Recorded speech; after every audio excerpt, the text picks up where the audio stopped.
Hello friends, welcome back to our channel. तो आज की इस वीडियो में हम बात करने वाले हैं फाइल कॉइन के बारे में, जिसकी प्राइस में आप देखोगे कंटिन्यू हमें डाउन ट्रेड मूवमेंट देखने को मिल रही है। तो इस वीडियो में हम एनालाइज करने वाले हैं कि इसका जो प्राइस है वो क्या वापस से $10 को हिट कर सकता है। अगर करता है तो उसे रीच करने में कितना लॉन्ग या शॉर्ट ड्यूरेशन लगेगा, और अगर अभी तक किसी ने फाइल में एंट्री नहीं ली है और एंट्री करना चाहते हैं तो उनके एंट्री के लिए सूटेबल पॉइंट क्या हो सकता है। इसके साथ ही इस वीडियो में हम ये भी एनालाइज करने वाले हैं कि मार्केट कैप और वॉल्यूम में क्या चेंजेस देखने को मिली हैं, रैंकिंग में क्या कुछ हुआ है, plus circulating supply, total supply, maximum supply, और हम इसके प्राइस परफॉर्मेंस को भी चेक करेंगे। देन एंड में इसके रिजल्ट को मैं कंक्लूड करूंगी by analysing the chart and candlestick, और इस वीडियो के लास्ट में हम इसके एक्सचेंजेस पे भी बात करने वाले हैं। देन लेटेस्ट अपडेट के लिए इसके ट्विटर हैंडल पे विजिट करेंगे। डीप इन्फॉर्मेशन के लिए इसके वेबसाइट को भी एनालाइज करने वाले हैं। तो अगर आप फाइल में इन्वेस्टमेंट करते हो या करना चाहते हो तो ये वीडियो आपके लिए काफ़ी इंपॉर्टेंट होने वाली है। तो आप प्लीज़ इस वीडियो के साथ एंड तक बने रहें। अगर कोई डाउट हो तो कमेंट सेक्शन में पूछें, मैं आपके हर एक कमेंट का रिप्लाई करूंगी। इसके साथ ही मैं आपको बता दूं कि क्रिप्टो से रिलेटेड हर तरह के अपडेट रेगुलर रूटीन में मैं अपने इस चैनल पे लेके आती रहती हूँ। तो अगर आप मेरे चैनल पे नए हो और क्रिप्टो में इन्वेस्टमेंट करते हो तो आप प्लीज़ इस चैनल को सब्सक्राइब कर लें, क्रिप्टो से रिलेटेड हर तरह की न्यूज़ से अप टू डेट रहने के लिए।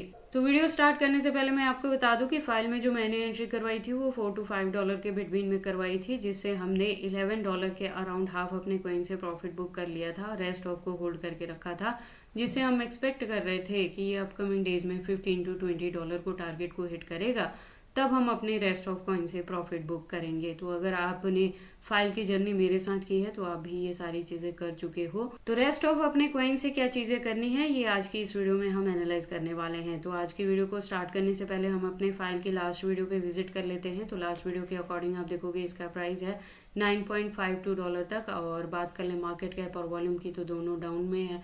रैंकिंग इसकी सेम है 26 पोजीशन पे। तो लास्ट वीडियो के कंपेयर में प्रेजेंटली आप देखोगे तो इसका प्राइस डाउन ट्रेड में जा चुका है, जो कि $8.26 तक चला गया है। परसेंटेज की बात करूं तो 2.73% से डाउन में है। मार्केट कैप और वॉल्यूम स्टिल डाउन में है। रैंकिंग की बात करें तो सेम एज है 26 पोजीशन पे। सर्कुलेटिंग सप्लाई आप देखोगे 536 बिलियन के अराउंड है। टोटल सप्लाई की बात करें तो 1960 बिलियन के अराउंड है। मैक्सिमम सप्लाई का डेटा यहाँ पे मेंशन नहीं किया गया है। दैट मीन्स कि ऐसे भी हो सकता है कि जैसे जैसे इस कॉइन की डिमांड मार्केट में बढ़े, इसका यूज केस बढ़े, वैसे वैसे ही इसके जो कॉइन्स हैं वो टाइम टू टाइम मार्केट में लॉन्च होते रहेंगे। अब हम बात कर लेते हैं प्राइस परफॉर्मेंस की। तो वन डे के अकॉर्डिंग आप देखोगे लो है तो $8.24 तक लो है।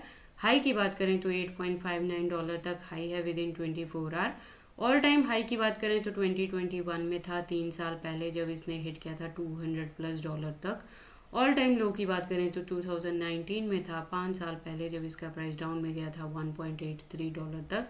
और उसके बाद से इतनी ज़्यादा डंपिंग हमें इसमें देखने को नहीं मिली है। जैसे मैंने आपको बताया कि फाइल में जो मैंने एंट्री करवाई थी वो $4 to $5 पे इसमें एंट्री करवाई थी। उसके बाद लेटेस्ट अपडेट के लिए हम इसके ट्विटर हैंडल पे विजिट कर लेते हैं। तो ट्विटर पे आप देखोगे इसकी प्रोफाइल वेरीफाइड है ट्विटर की तरफ से, और ये जो प्रोजेक्ट है ये डिसेंट्रलाइज डेटा स्टोरेज के लिए यूज़ किया जाता है लार्ज लेवल पे।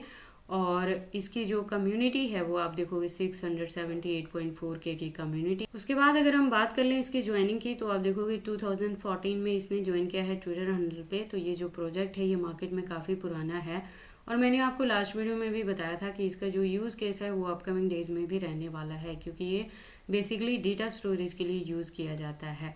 अगर बात कर लें इसके अपडेट्स की तो आप देखोगे फिलहाल अकाउंट रेगुलर अपडेटेड नहीं है। जो लास्ट अपडेट हमें देखने को मिल रही है वो अप्रैल 6 को देखने को मिल रही है, और उसके बाद से इसके प्रोफाइल पे कोई भी लेटेस्ट अपडेट देखने को नहीं मिल रही है। उसके बाद हम इसकी वेबसाइट को विजिट कर लेते हैं डीप इन्फॉर्मेशन के लिए। तो वो सेम चीज़ें यहाँ भी मेंशन की गई हैं कि Filecoin is a decentralised storage network design to store humanity's most important information. ऐसे भी कहा जाता है कि फाइलकॉइन जो है वो डेटा स्टोरेज का किंग है क्रिप्टोज यूनिवर्स में। तो इसका जो यूज़ केस है वो तो अपकमिंग डेज में बढ़ेगा ही। तो जो इसकी डंपिंग दिखाई जा रही है प्राइस में इसके, वो हो सकता है कि एक प्राइस में फ्लक्चुएशन रहे और उसके बाद वापस से ये अप ट्रेंड में जाए और $10 के टारगेट को अगेन ये हिट कर जाए। या ऐसे भी हो सकता है कि अगर 2024 में इसमें हमें बुल रैली देखने को मिले तो ये $20 to $50 के टारगेट को भी हिट कर जाए। एक बहुत इंपॉर्टेंट चीज़ मैं आपको बता दूं कि जैसे अगर आप भी क्रिप्टोज में इन्वेस्टमेंट कर रहे हो, नोट कर रहे हो, तो आप भी इस चीज़ को फेस कर रहे हैं कि जो न्यू प्रोजेक्ट अब मार्केट में लॉन्च हो रहे हैं उसमें बहुत तेज़ी से ग्रोथ देखने को मिल रही है। उसमें एडवांस फीचर्स रहते हैं, सिक्योरिटीज़ रहती हैं और काफ़ी फास्ट उनका वर्किंग प्रोसेस रहता है। तो इस वजह से न्यू जो प्रोजेक्ट लॉन्च हो रहे हैं वो शॉर्ट ड्यूरेशन में ही काफ़ी अच्छा हमें प्रॉफिट दे के जा रहे हैं, 5x 10x जैसा हो रहा है। तो उसके वजह से जो पुराने हमारे यहाँ पे प्रोजेक्ट्स है जैसे फाइल है, डॉट है, इनका जो प्रोसेस है वो स्लो हो गया है। तो इसमें जो प्रॉफिट के लिए भी काफ़ी जद्दोजहद करनी पड़ रही है, काफ़ी लॉन्ग ड्यूरेशन तक हमें होल्ड करके भी रखना पड़ रहा है। जबकि अगर न्यू प्रोजेक्ट में हम एंट्री कर रहे हैं तो वो 15 डेज, 20 डेज या 1 मंथ के अंडर ही 5x 3x या 10x तक का भी रिटर्न देखी जा रही है। तो ये भी एक रीज़न हो सकता है कि फ़ाइल तो 2014 से मार्केट में है, तो ये काफ़ी पुराना है। तो इसके भी प्राइस में हमें इम्पैक्ट देखने को मिल रहा है इस चीज़ का भी। उसके बाद हम इसके चार्ट पैटर्न को एनालाइज कर लेते हैं। तो 1 डे के अकॉर्डिंग हमने इसके हायर एंड लोअर लेवल को देख लिया। अब हम इसकी हिस्ट्री की बात कर लेते हैं। तो हिस्ट्री के अकॉर्डिंग आप देखोगे इसका प्राइस अभी अपने बॉटम पे है। हमने एंट्री किया था 4 to 5 पे, 11 पे हाफ अपने कोइन से प्रॉफिट बुक किया, रेस्ट ऑफ को होल्ड करके रखा है, जिससे एक्सपेक्टेड है कि आप देखोगे स्मॉल लेवल पे भी अगर ये ब्रेकआउट ले तो $30 to $50 का टारगेट हमें आराम से मिल सकता है। लेकिन थिंग इज कि अगर पंप करेगा तभी तो इसका यूज केस तो मार्केट में बढ़ेगा ही, ये प्रोजेक्ट मार्केट में रहेगा, लेकिन प्रोग्रेस काफ़ी स्लो हो गई है। तो होल्डिंग का ड्यूरेशन हमें काफ़ी लॉन्ग लेके चलना पड़ेगा। एनी हाउ जितना हमने इसमें एंट्री किया था उससे हमने 5x तक का तो रिटर्न बुक कर लिया है, लेकिन स्टिल जो हमारे कॉइन्स इसमें होल्ड में पड़े हैं उसके लिए हमें इसको लॉन्ग ड्यूरेशन तक लेके चलना पड़ेगा। तो उसके बाद अगर हम बात कर लें इसके एक्सचेंजेस की, तो जैसे मैंने अपनी लास्ट वीडियो में भी बताया था कि प्रेजेंट मोमेंट के लिए इंडिया के अंदर बाइनेंस, OKX, SGX और KuCoin जैसे एक्सचेंजेस को बैन कर दिया गया था, जिसमें से KuCoin बैक आ गया है इन इंडिया। इसने खुद को F5 के तहत इंडिया में रजिस्टर कर लिया है। तो अब आप एक्सचेंजेस के रूप में KuCoin को यूज़ कर सकते हैं। लेकिन सेकंड चीज़ क्या हुई है कि बाइबिट को रिमूव कर दिया गया है एप्पल प्ले स्टोर से। हालांकि एंड्रॉयड पे इसकी एप्लीकेशन बहुत अच्छे से वर्क कर रही है। तो ऐसा भी हो सकता है कि इन फ्यूचर बाइबिट को टारगेट किया जाए या इसे बैन कर दिया जाए इंडिया में। तो जब बाकी फॉरेनर एक्सचेंजेस को बैन किया गया था जिसमें बाइनेंस, OKX, SGX जैसे नाम थे, तो मैंने तब से ही आपको अपनी वीडियो में लास्ट में जब भी एक्सचेंजेस पे बात करती हूँ तो मैंने आपको वार्निंग दी थी कि ऐसे हो सकता है कि बाइबिट को फ्यूचर में टारगेट किया जाए, क्योंकि बाइबिट भी फॉरेनर एक्सचेंजेस में ही आता है। तो वो सिचुएशन अभी क्रिएट यहाँ पे हो गई है। तो मैंने आपको एक सेफ्टी लेके चलने के लिए कहा था कि आपके जो फंड्स हैं, एक्स्ट्रा फंड्स, उसको आप एक्सचेंजेस पे ना रखें। एक्सचेंजेस चाहे कोई भी यूज़ करें, इंडियन हो या फॉरेनर हो, एक्सचेंजेस पे बहुत ज़्यादा फंड ना रखें, उस पर उतना ही फंड रखें जितने से आपको ट्रेडिंग करनी है।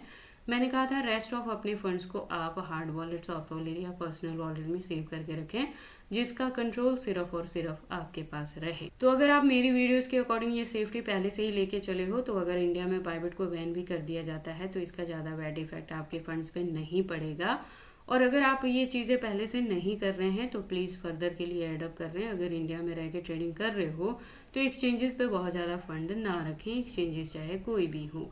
इसके अलावा अगर हम बात कर लें इसके एक्सचेंजेस के, तो आप देखोगे यहाँ पे इंडियन प्लस फॉरेनर दोनों एक्सचेंजेस के साथ इसकी लिस्टिंग हुई है, जिसमें पैनकेक जैसे नाम भी हैं। और इसके 100+ एक्सचेंजेस यहाँ अवेलेबल हैं कॉइन मार्केट कैप में। तो फाइल के एक्सचेंजेस को लेके आपको वरी करने की ज़रूरत नहीं है। In case of any emergency आप इसे किसी भी अदर कॉइन के साथ चेंज कर सकते हैं। तो ये सारी इन्फॉर्मेशन है फाइल कॉइन के डंपिंग के रिलेटेड की होल्डिंग का ड्यूरेशन हमें लॉन्ग लेके चलना पड़ेगा वापस से $10 के टारगेट को अचीव करने के लिए। तो आप अपने कॉइन को होल्ड करके रख सकते हैं। तो ये सारी इन्फॉर्मेशन कैसी लगी मुझे कमेंट करके बताएं। इस वीडियो को लाइक करें, चैनल को सब्सक्राइब करें और इस वीडियो को शेयर करें अपने दोस्तों के साथ।